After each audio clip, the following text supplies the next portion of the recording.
Hello, and welcome back to another Sergmanx video. Today's video, I'm here to talk about the Nintendo Switch 2.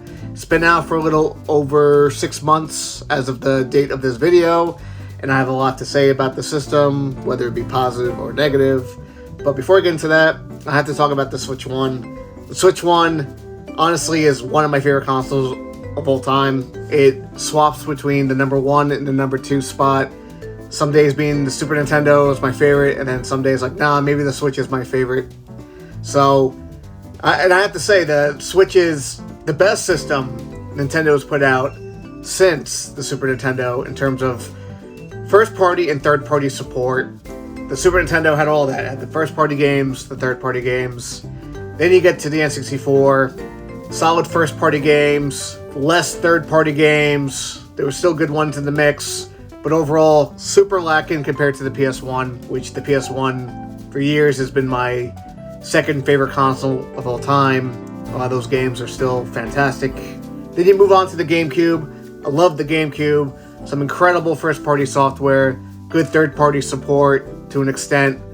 But compared to the PS2 and to some extent the Xbox, the support wasn't there. And Nintendo's choice in media with the N64 and then the GameCube, they led to some issues with storage space on the discs and the cartridge. And then you get to the Wii. The Wii was cool for its time, but then once the gimmick of motion control wore off, you're just like, why am I shaking the controller when I could just press a button and do the same action? There were some great games on the Wii, but there was also a lot of shovelware. And then we got the Wii U. Has some good first-party games. Third-party games that they did put on there were pretty old, but they were still good. But then it's the stupid tablet controller thing. And I'm just like, I gotta use this touchscreen while I'm playing this game on the TV in certain instances. I'm just like, I just want a traditional console where there's no, like, stupid gimmicks. And then the Switch came out. And the only gimmick with that is you dock it into the TV to play like a traditional console, and then you remove it from the dock to play it like a handheld. They merged the handheld and the console into one thing, and to me that is the best. So, the Switch 2 continues the trend with more powerful hardware. But before we get into that, let's talk about some of the software I have for the system currently. We have Mario Kart World. I think it's a great Mario Kart game. Is it my favorite? No, I think Mario Kart 8 Deluxe takes the cake on that. But I would say this could be in my top 4 favorite Mario Kart games. Alright. Next, this is a game I was really interested in. I got this day one along with Mario Kart for the system. Cyberpunk 2077. I played a little bit of it on PS5, but not really too much of it. Maybe like 2-3 hours. And for whatever reason, I dropped the game, so I figured, you know what? Let's see how this runs on the Switch 2. The developers put the game on the cartridge, which I'll get into that later with other aspects of the system. I played it, enjoyed it. I nearly did everything in the game, and I'm probably going to play this again on PS5 with the better graphics, but this was a fantastic version of the game. I loved it a lot. Next, Donkey Kong Bonanza. It's a great game. I don't think it's as good as people make it out to be. I enjoyed my time with it.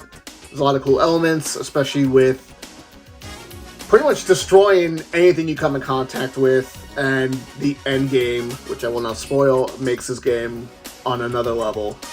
So it's a great game. Check this one out. You won't be disappointed.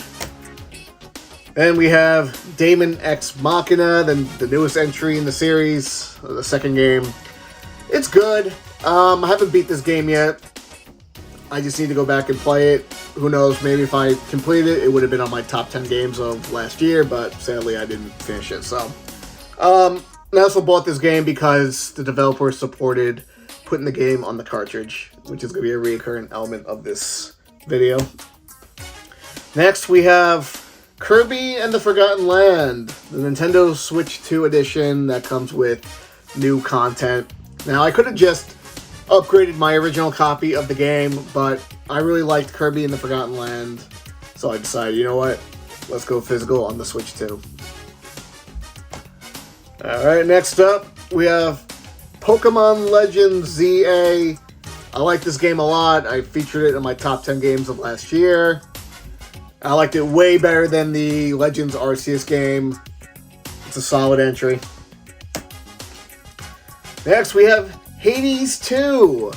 I liked the original Hades. I never beat it, but I did get pretty far, so I figure, you know what, Hades 1 was great. Hades 2 is just as good as well.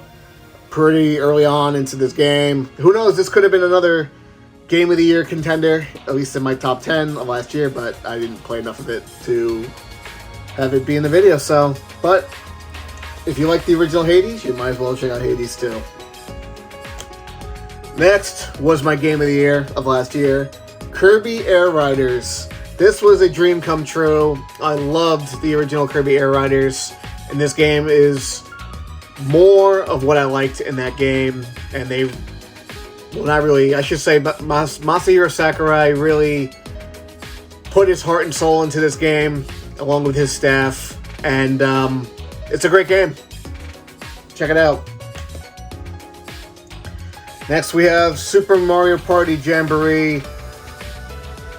Same thing with Kirby in the Forgotten Land. I like this game a lot, so I decided to pick it up again for the Switch 2. Next up, Metroid Prime 4. This game is awesome. I don't care what people say about it being lacking or mid. I enjoyed my time with it. Is it perfect? Absolutely not. Does it have problems? Yes, but it has enough positives, and I think this game looks incredible. One of the best looking Nintendo games ever, and I like me some Metroid Prime 4. You know, what can I say? I'm hoping Metroid Prime 5 becomes a thing, and maybe the team can improve upon what people didn't like about Metroid Prime 4, so.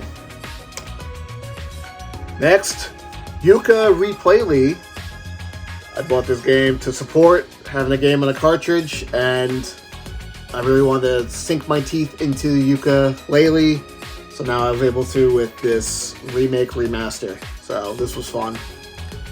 And the last game I have is Tamagotchi Plaza, Nintendo Switch 2 edition. I haven't opened it up yet. So that's that. So that's the collection so far. I have some digital games too. But I have to get into my number one biggest issue with the system in the perspective of a guy who likes to collect games. Now, granted, that time is going to run out. I understand everything's going to be digital down the line. In the near future, in fact. It's not even going to be like 20 years from now, 10 years from now. We could be looking at the next console generations. Physical medium just might not be a thing anymore. So I'm an old man in this aspect with those ideals. But the key card situation. I refuse to buy a Nintendo Switch 2 game that's on a key card. And that's a shame, because I would have bought a lot more games. There's a lot of games on Switch 2 that is on a game key card, and that's a shame. So at that point, I'll just buy the game digitally when it goes on sale. I'm not going to stop buying games, but I'm just not going to buy a key card. The key card makes zero sense to me. Now, I can see the argument. Well, if you don't know what a game key card is, let's say Yuka Replayly was a game key card, right? There would be an indicator on the box. So you would basically take the cartridge, put it in your system, and it'll download the game. So in a sense, it's a passcode or a pass key card, whatever.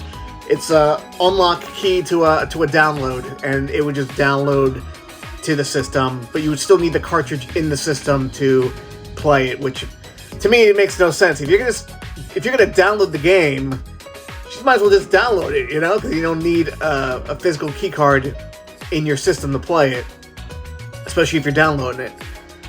But then I could see the argument of buying a game key card if you're just simply gonna play through it and then sell it, which, yeah, I guess that makes sense. You get a game key card on sale, you play through it, and you could sell it, give it to your friend, trade into GameStop for how long they're gonna exist for, sell it on eBay, and get some money back. So, yeah, I guess I see that, but for me, as a game collector, someone who likes to collect physical games, play them.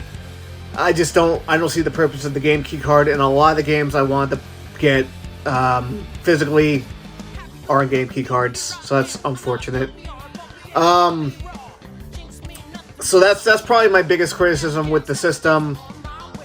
But as for the system itself, I like the bigger screen. I think the Joy-Cons attaching to the system is a lot better than sliding on with the Switch 1, because with the Switch 2 Joy-Cons, it has like a magnetic, magnetic connection, so the system, so the Joy-Cons won't come off, which feel good. So, because with the Switch 1, with the original Joy-Cons, you put them in there, and then sometimes the Joy-Con feel like it's gonna like pop right out because of so much like wear and tear on the system. So we'll see how that goes with the Switch 2. Maybe at some point there'll be a similar effect with the Switch 2 Joy-Cons, but I don't think so. These magnetic Joy-Cons are pretty sturdy on the device itself. Another thing I like about the Switch 2 is the eShop runs a lot better, quicker. The Switch 1 eShop would be sluggish, drag a lot. So I think that's a cool thing for the system as well. And a lot of Switch 1 games that I've played actually run better on the Switch 2. I was actually playing Resident Evil 6 not too long ago, and the game runs at 60 frames per second versus 30 on the original Switch 1. So, not every game is going to get that Switch 2 bump, but a lot of the games I've been playing have been better due to the Switch 2 having more powerful hardware. So far, the first 6 months of the Switch 2 have been pretty good, but I'm looking for stronger games from Nintendo to put out. Granted, it's only been 6 months, so we'll see what 2026 has in store for the system. I think the Switch 2 has a lot of potential, and I hope Nintendo takes advantage of the Switch hype and doesn't drop the ball. We just need compelling software, and the key card thing is a real bummer, but apparently it's been revealed that Nintendo has multiple sizes of key cards now, game cartridges now. Before it was only like 64 gigabyte cards, and it's pretty expensive for developers to put that out, so maybe with the lesser storage space they can justify putting it on an actual cartridge instead of a game key card. Yeah, so that's my thoughts on the Switch 2. Some pros, some cons, but overall I really like the system a lot. The Switch 1 is awesome, so the Switch 2 continuing down the same path as the Switch 1 is a good sign. We just need some stronger software. The third-party support's been pretty good, and I'm excited to see what the future of the system holds for us all. Did you get a Switch 2? Let me know what you think about it in the comments below, and what games have you been playing. And as always, this has been another Sergmanx video. Have a good one, and peace.